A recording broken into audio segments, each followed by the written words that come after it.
pertaining to our investigation, based on sa investigation, ay doon po siya napupunta lahat. Yung meaning na ipong hatred doon sa mga hard loser, medyo spontaneous siya. Nasa kanya lang yung indicator. Hindi natin alam kung kailan niya gagawin.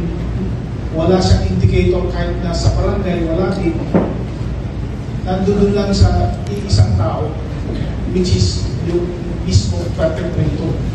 So we consider this as isolated, meaning hindi siya sa downtown lang yan, outskirts siya.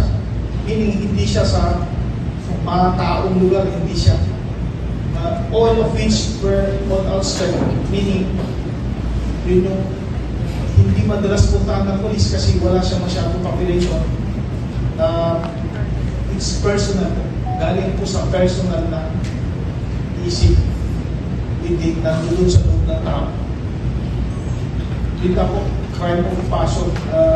All of which were related to third party, yung love triangle.